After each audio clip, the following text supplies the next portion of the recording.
ಆದಿನಾಥ ಸಮಾರಂಭಾಂ ಶಂಕರಾಚಾರ್ಯ ಮಧ್ಯಮಾಂ ಪರಮಾನಂದನಾಥ ಪರ್ಯಂತಾಂ ಮುಂದೆ ಗುರು ಪರಂಪರಾಂ. ಗುರುಬ್ರಹ್ಮ ಗುರುರ್ವಿಷ್ಣು ಗುರುದೇವೋ ಮಹೇಶ್ವರಃ ಗುರು ಸಾಕ್ಷಾತ್ ಪರಬ್ರಹ್ಮ ತಸ್ಮೈ ಶ್ರೀ ಗುರವೇ ನಮಃ. ಭಜೆ ಶ್ರೀಚಕ್ರ ಮಧ್ಯಸ್ಥಾಂ ದಕ್ಷಿಣೋತ್ತರಯೋ ಸದಾ ಶ್ಯಾಮಾ ವಾರ್ತಾಳಿ ಸಂಸೇವ್ಯಾಂ ಭವಾನೀಂ ಲಲಿತಾಂಬಿಕಾಂ. ಶ್ರೀ ಗುರುಭ್ಯೋ ನಮಃ. ಶ್ರೀಮಾತ್ರೇ ನಮಃ. ಈಗ ಚಾತುರ್ಮಾಸ್ಯ ನಡೀತಾ ಇದೆ. ಚಾತುರ್ಮಾಸದ ವಿಶೇಷತೆಗಳೇನು, ಈ ಚಾತುರ್ಮಾಸದ ನಿಯಮಗಳೇನು? ಮೊದಲಿಗೆ ಚಾತುರ್ಮಾಸ ಅಂದ್ರೆ ಏನು? ಅದು ಹೆಸರೇ ಹೇಳ್ತಾ ಇದೆ, ಅಂದ್ರೆ ಈ 4 ತಿಂಗಳು ಅಂತ.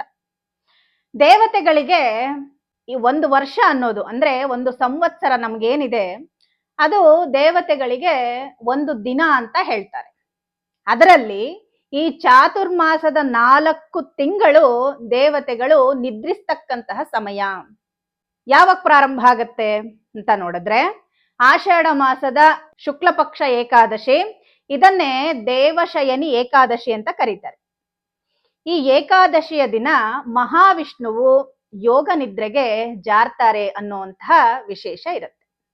ಮತ್ತೆ ಎಲ್ಲಿವರೆಗೂ ಇರುತ್ತೆ ಅಂತ ಅಂದ್ರೆ ಕಾರ್ತೀಕ ಮಾಸದ ಉತ್ತಾನ ದ್ವಾದಶಿ ಅಥವಾ ಉತ್ತಾನ ಏಕಾದಶಿಯವರೆಗೂ ಈ 4 ತಿಂಗಳುಗಳ ಅವಧಿಯನ್ನೇ ನಾವು ಚಾತುರ್ಮಾಸ ಅಂತ ಕರಿತೀವಿ.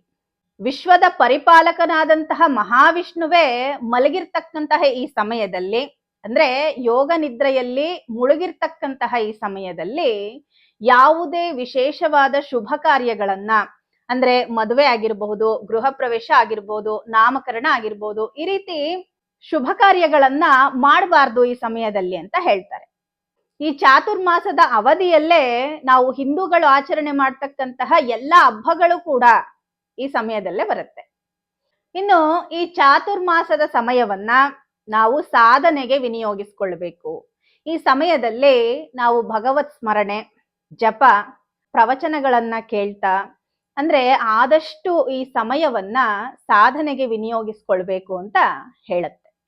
ಇನ್ನು ಈ ಚಾತುರ್ಮಾಸದಲ್ಲಿ ಪ್ರಮುಖವಾಗಿ ದೇಹ ಮತ್ತು ಮನಸ್ಸಿನ ಶುದ್ಧೀಕರಣ ಕೂಡ ಮಾಡ್ಕೊಳ್ಬೇಕು ಅಂತ ಹೇಳ್ತಾರೆ. ಯಾವ ರೀತಿ ಮಾಡ್ಕೊಳ್ಬೇಕು? ಈ ಸಮಯದಲ್ಲಿ ಕೆಲವೊಂದು ಆಹಾರ ಪದಾರ್ಥಗಳನ್ನ ನಾವು ಬಿಡಬೇಕಾಗತ್ತೆ. ಯಾಕೆ ಬಿಡಬೇಕು? ಅದಕ್ಕೆ ವೈಜ್ಞಾನಿಕವಾದಂತಹ ಕಾರಣಗಳೇನಾದ್ರೂ ಇದೆಯಾ ಅಂತ ನೋಡಿದ್ರೆ, ಈ ಚಾತುರ್ಮಾಸದಲ್ಲಿ ಮೊದಲನೇ ಮಾಸ ಶ್ರಾವಣ ಮಾಸ. ಈ ಮಾಸದಲ್ಲಿ ಅಂದ್ರೆ ಈ ಶ್ರಾವಣ ಮಾಸದ ದಿನಗಳಲ್ಲಿ ಶಾಖವ್ರತ ಅಂದ್ರೆ ಹಸಿರು ಸೊಪ್ಪನ್ನ ನಿಷೇಧ ಮಾಡ್ಬೇಕು ಅಂತ ಹೇಳ್ತಾರೆ. ಯಾಕೆ ಅಂದ್ರೆ ಈ ಮಾಸದಲ್ಲಿ ಮಳೆಗಾಲ ಪ್ರಾರಂಭ ಆಗತ್ತೆ. ಆ ಸಮಯದಲ್ಲಿ ಭೂಮಿ ಬಹಳ ತಂಪಾಗಿರತ್ತೆ.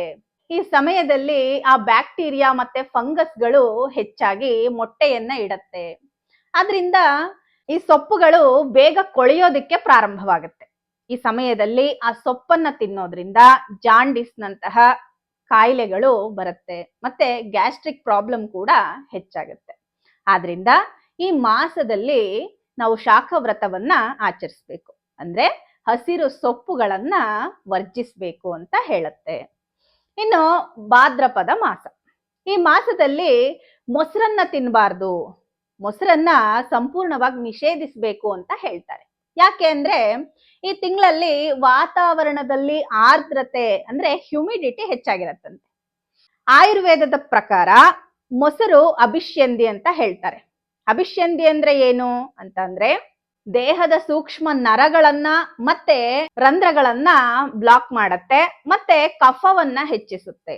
ಈ ಮಾಸ ಮಳೆಗಾಲದ ಮಧ್ಯಭಾಗದಲ್ಲಿ ಬರೋದ್ರಿಂದ ಈ ಸಮಯದಲ್ಲಿ ಮೊಸರನ್ನ ಸೇವಿಸೋದ್ರಿಂದ ಈ ಗಂಟು ನೋವು, ಸೈನಸ್ ನಂತಹ ಪ್ರಾಬ್ಲಮ್ಗಳು ಮತ್ತೆ ಚರ್ಮ ವ್ಯಾಧಿಗಳು ಕೂಡ ಬರುತ್ತೆ ಅಂತ ಹೇಳುತ್ತೆ. ಇನ್ನು ಆಶ್ವಯುಜ ಮಾಸ, ಇದರಲ್ಲಿ ಕ್ಷೀರವ್ರತವನ್ನ ಮಾಡ್ಬೇಕಂತೆ. ಅಂದ್ರೆ ಹಾಲನ್ನ ಕುಡಿಬಾರ್ದು ಈ ಸಮಯದಲ್ಲಿ ಅಂತ ಹೇಳ್ತಾರೆ. ಯಾಕೆ ಕುಡಿಬಾರ್ದು? ಈ ಸಮಯದಲ್ಲಿ ಹಸು ಮತ್ತು ಎಮ್ಮೆಗಳು ಹೆಚ್ಚಾಗಿ ಹೊರಗಡೆ ಮೇವನ್ನ ಮೇಯುತ್ತೆ, ಅಂದ್ರೆ ಹಸಿರು ಸೊಪ್ಪುಗಳನ್ನ ಮೇಯುತ್ತೆ.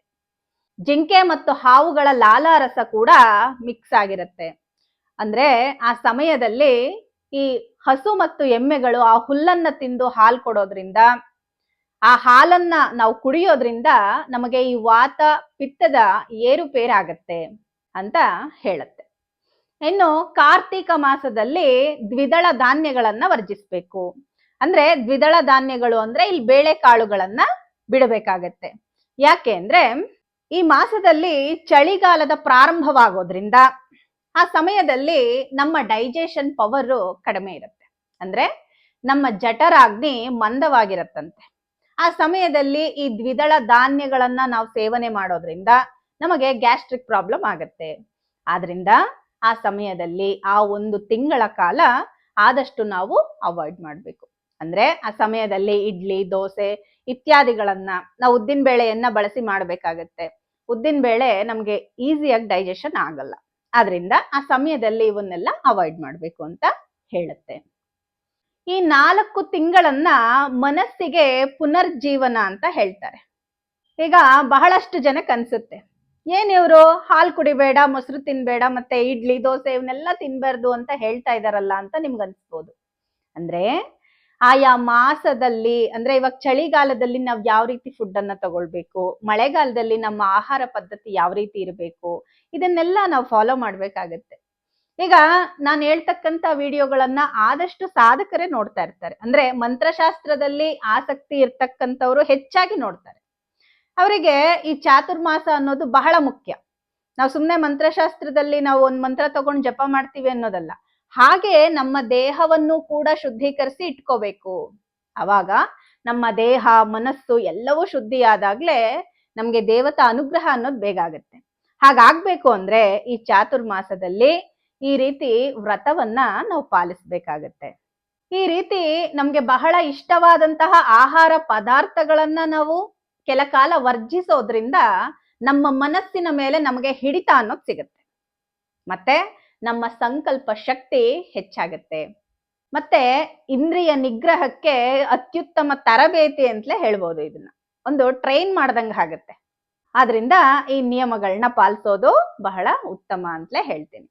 ಇನ್ನು ಮಳೆಗಾಲದ ತಂಪಿನ ವಾತಾವರಣ ಮನಸ್ಸಿನಲ್ಲಿ ತಾಮಸಿಕ ಗುಣವನ್ನ, ಅಂದ್ರೆ ಸೋಮಾರಿತನ ಮತ್ತೆ ಅತಿ ನಿದ್ರೆಯನ್ನ ಹೆಚ್ಚು ಮಾಡುತ್ತೆ. ಈ ಸಮಯದಲ್ಲಿ ನಾವು ಮಾಡ್ತಕ್ಕಂತಹ ಉಪವಾಸ, ಜಪ ಮತ್ತು ಮುಂಜಾನೆಯ ಪೂಜೆಗಳು ಈ ಆಲಸ್ಯವನ್ನೆಲ್ಲ ಓಡಿಸಿ ನಮ್ಮ ಮೆದುಳನ್ನ ಚುರುಕಾಗಿ ಮಾಡುತ್ತೆ. ಈ ಚಾತುರ್ಮಾಸದಲ್ಲಿ ನಿರ್ದಿಷ್ಟ ನಿಯಮಗಳನ್ನ ಪಾಲಿಸೋದ್ರಿಂದ ಯಾವ ಫಲಗಳು ನಮಗ್ ಸಿಗುತ್ತೆ ಅಂತ ವರಾಹ ಪುರಾಣ ಮತ್ತೆ ಪದ್ಮ ಪುರಾಣಗಳಲ್ಲಿ ಹೇಳಿದ್ದಾರೆ.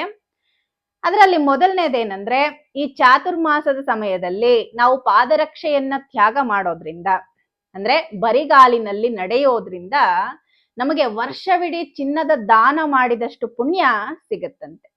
ಇನ್ನು ಈ ಸಮಯದಲ್ಲಿ ಉಪ್ಪನ್ನ ವರ್ಜಿಸೋದ್ರಿಂದ, ಅಂದ್ರೆ ಉಪ್ಪಿನ ಸೇವನೆಯನ್ನ ನಿಲ್ಸೋದ್ರಿಂದ ನಮ್ಮ ಸೌಂದರ್ಯ ವೃದ್ಧಿಯಾಗಿ ಆಯಸ್ಸು ಹೆಚ್ಚಾಗತ್ತೆ ಅಂತ ಹೇಳ್ತಾರೆ. ಮತ್ತೆ ಮುಖ್ಯವಾಗಿ ದೀಪದಾನ ಮಾಡಬೇಕು ಅಂತ ಹೇಳ್ತಾರೆ ಈ ಮಾಸದಲ್ಲಿ. ಅಂದ್ರೆ ಕಾರ್ತಿಕ ಮಾಸ ಅಂತ ಬಂದಾಗ, ಚಾತುರ್ಮಾಸದಲ್ಲಿ ಕಾರ್ತಿಕ ಮಾಸವು ಒಂದಾಗಿದೆ. ಆದ್ರಿಂದ ಆ ಮಾಸದಲ್ಲಿ ದೀಪದಾನ ಮಾಡೋದ್ರಿಂದ, ಬೆಳಿಗ್ಗೆ ಸಂಜೆ ತುಳಸಿಯ ಮುಂದೆ ದೀಪಾರಾಧನೆ ಮಾಡೋದ್ರಿಂದ ನಮ್ಮಲ್ಲಿರ್ತಕ್ಕಂತಹ ಅಜ್ಞಾನದ ಅಂಧಕಾರ ದೂರವಾಗತ್ತೆ, ಜ್ಞಾನ ಜ್ಯೋತಿ ಅನ್ನೋದು ಬೆಳಗತ್ತೆ ಅಂತ ಹೇಳ್ತಾರೆ. ಇನ್ನೂ ಮುಖ್ಯವಾಗಿ ವಂಶೋದ್ಧಾರವಾಗತ್ತೆ ಈ ದೀಪದಾನ ಮಾಡೋದ್ರಿಂದ ಅಂತಲೂ ಹೇಳ್ತಾರೆ. ಆದಷ್ಟು ಈ ಚಾತುರ್ಮಾಸದ ಸಮಯದಲ್ಲಿ ಸುಳ್ಳನ್ನ ಹೇಳದೆ ಧರ್ಮದ ಮಾರ್ಗದಲ್ಲಿ ನಡೆಯೋದ್ರಿಂದ ನಮಗೆ ಅಶ್ವಮೇಧ ಯಾಗ ಮಾಡಿದಂತಹ ಪುಣ್ಯ ಫಲ ಅನ್ನೋದು ಸಿಗತ್ತಂತೆ ಅಂತ ಈ ಪುರಾಣಗಳು ಹೇಳ್ತಾ ಇದೆ. ಚಾತುರ್ಮಾಸದಲ್ಲಿ ಗೃಹಸ್ಥರು ಯಾವ ನಿಯಮಗಳನ್ನ ಪಾಲಿಸ್ಬೇಕು, ಮತ್ತೆ ಏನೆಲ್ಲ ಪಾರಾಯಣಗಳನ್ನ ಮಾಡಬೇಕು ಅಂತ ನೋಡಿದ್ರೆ, ಮೊದಲನೇದಾಗಿ ಬ್ರಾಹ್ಮಿ ಮುಹೂರ್ತದಲ್ಲೇ ನಿದ್ರೆಯಿಂದ ಎದ್ದು ಸೂರ್ಯೋದಯಕ್ಕೆ ಮೊದಲೇ ಪೂಜಾದಿಗಳನ್ನ ಮುಗಿಸ್ಬೇಕು. ನಿತ್ಯವೂ ಬೆಳಿಗ್ಗೆ ಸಂಜೆ ಮನೆಯಲ್ಲಿ ಪೂಜೆ ನಡೀತಾ ಇರಬೇಕು. ಲಲಿತಾ ಸಹಸ್ರನಾಮವಾಗಲಿ, ವಿಷ್ಣು ಸಹಸ್ರನಾಮವಾಗಲಿ, ನಿಮಗೆ ಇಷ್ಟ ದೇವತೆಯ ಸಹಸ್ರನಾಮವಾಗಲಿ ಅಥವಾ ನಾಮ ಸ್ಮರಣೆಯೇ ಆಗಲಿ, ಮಂತ್ರ ಜಪವೇ ಆಗಲಿ ಈ ಮಾಸದ ಸಮಯದಲ್ಲಿ ನಿತ್ಯವೂ ಮಾಡಬೇಕು. ಮತ್ತೆ ಇನ್ನೂ ಬಹಳ ಮುಖ್ಯವಾಗಿ ಹೇಳ್ಬೇಕಂದ್ರೆ, ನಿತ್ಯವೂ ಶಿವಪಂಚಾಕ್ಷರಿಯನ್ನ ಜಪಿಸ್ಬೇಕು ಅಥವಾ ನಾರಾಯಣ ಅಷ್ಟಾಕ್ಷರಿಯನ್ನ ಜಪಿಸ್ಬೇಕು ಅಂತ ಹೇಳುತ್ತೆ ಶಾಸ್ತ್ರ. ಇನ್ನೂ ಮುಖ್ಯವಾಗಿ ತುಳಸಿಯ ಮುಂದೆ ನಿತ್ಯವೂ ತುಪ್ಪದ ದೀಪವನ್ನ ಬೆಳಗಿಸಿ ತುಳಸಿಗೆ ನೀರನ್ನ ಹಾಕಿ ಪ್ರದಕ್ಷಿಣೆಯನ್ನ ಮಾಡಬೇಕು. ಇದು ಕೂಡ ಬಹಳ ಉತ್ತಮ. ಈ ಚಾತುರ್ಮಾಸದ ದಿನಗಳಲ್ಲಿ ಭಗವದ್ಗೀತೆ, ಶ್ರೀಮದ್ ಭಾಗವತ ಪುರಾಣಗಳನ್ನ ಓದಬೇಕು ಅಂತ ಹೇಳುತ್ತೆ. ಮತ್ತೆ ಇನ್ನು ಎಣ್ಣೆ ಸ್ನಾನವನ್ನ ಮಾಡ್ಬೇಕಂತೆ. ಅಂದ್ರೆ ವಾರಕ್ಕೆ 2 ಸರಿನೋ 3 ಸರಿನೋ ನಿಮ್ಗೆ ಎಷ್ಟು ಸಾರಿ ಆಗತ್ತೋ ಅಷ್ಟು ಸಾರಿ ಎಣ್ಣೆ ಸ್ನಾನವನ್ನ ಮಾಡೋದು ನಮಗೆ ವೈಜ್ಞಾನಿಕವಾಗಿ ಕೂಡ ಈ ಸಮಯದಲ್ಲಿ ಬಹಳ ಉತ್ತಮ ಫಲವನ್ನ ಕೊಡತ್ತೆ.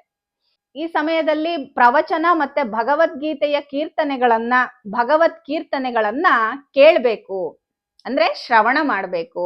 ಭಕ್ತಿಯಲ್ಲಿ ಅದು ಕೂಡ ಒಂದ್ ಮಾರ್ಗ ಆಗಿರೋದ್ರಿಂದ ಶ್ರವಣ ಮಾಡೋದ್ರಿಂದ ಕೂಡ ಪುಣ್ಯ ಫಲ ಅನ್ನೋದು ಸಿಗತ್ತೆ. ಎಲ್ಲದಕ್ಕಿಂತಲೂ ಮುಖ್ಯವಾಗಿ ಮೌನವಾಗಿರ್ಬೇಕು. ಇದನ್ನ ನೆನ್ಪಿಟ್ಕೊಳ್ಳಿ. ಈ ಸಮಯದಲ್ಲಿ ಹೆಚ್ಚಿನ ಅನಾವಶ್ಯಕವಾದ ಮಾತುಗಳನ್ನ ಮಾತಾಡಬಾರ್ದು, ಬೇರೆಯವರನ್ನ ನಿಂದಿಸಬಾರ್ದು, ಯಾರ ಬಗ್ಗೆನೂ ಮಾತಾಡಬಾರ್ದು. ನಾವು ಆದಷ್ಟು ಮೌನವಾಗಿರ್ಬೇಕು. ಇದು ಬಹಳ ಉತ್ತಮ ಫಲವನ್ನ ಕೊಡತ್ತೆ ಅಂತಲೇ ಹೇಳ್ಬಹುದು. ಈ ಚಾತುರ್ಮಾಸದ ಸಮಯದಲ್ಲಿ ನೆಲದ ಮೇಲೆ ಮಲ್ಕೊಳ್ಬೇಕು, ಭೂಶಯನವನ್ನ ಪಾಲಿಸ್ಬೇಕು. ಇನ್ನು ಬೆಳಗ್ಗೆ ಸಂಜೆ ಅಲ್ಪಾಹಾರವನ್ನ ಸೇವಿಸಿ ಮಧ್ಯಾಹ್ನದ ಸಮಯದಲ್ಲಿ ಭೋಜನವನ್ನ ಮಾಡಬೇಕು ಅಂತ ಹೇಳ್ತಾರೆ. ಹೀಗೆ ಈ ನಿಯಮಗಳನ್ನ ನಿಮ್ಮ ಹಿತಕ್ಕೆ, ಅಂದ್ರೆ ನಿಮಗೆ ಎಷ್ಟು ಮಾಡ್ತಿರೋ ಈ ನಿಯಮಗಳಲ್ಲಿ ಯಾವುದು ನೀವು ಮಾಡೋದಿಕ್ಕಾಗುತ್ತೋ ಅದನ್ನಾದ್ರೂ ಅಳವಡಿಸ್ಕೊಂಡು ಈ 4 ತಿಂಗಳ ಕಾಲ ಆಚರಣೆ ಮಾಡೋದು ಬಹಳ ಉತ್ತಮ ಅಂತಲೇ ಹೇಳ್ತೀನಿ. ಇದು ಚಾತುರ್ಮಾಸದ ಬಗ್ಗೆ ಪ್ರತಿಯೊಬ್ರು ತಿಳ್ಕೊಳ್ಬೇಕಾಗಿರ್ತಕ್ಕಂಥ ಬಹಳ ಮುಖ್ಯವಾದಂತಹ ಅಂಶಗಳು. ಎಲ್ಲರಿಗೂ ಅರ್ಥ ಆಗಿದೆ ಅಂತ ಭಾವಿಸ್ತೀನಿ. ಯಾರೆಲ್ಲ ಆಸಕ್ತರಿದ್ದೀರೋ ಅವರು ಇದನ್ನ ಉಪಯೋಗಿಸ್ಕೊಳ್ಳಿ. ಈ ವಿಷಯಗಳನ್ನ ತಿಳ್ಕೊಂಡು ಪಾಲಿಸೋದಕ್ಕೆ ಪ್ರಯತ್ನ ಮಾಡಿ. ಎಲ್ರಿಗೂ ಭಗವದ್ ಅನುಗ್ರಹ ಪ್ರಾಪ್ತಿಯಾಗ್ಲಿ ಅಂತ ಪ್ರಾರ್ಥಿಸ್ತಾ, ಲೋಕಾ ಸಮಸ್ತ ಸುಖಿನೋ ಭವಂತು, ಸಮಸ್ತ ಸನ್ಮಂಗಳಾನಿ ಭವಂತು.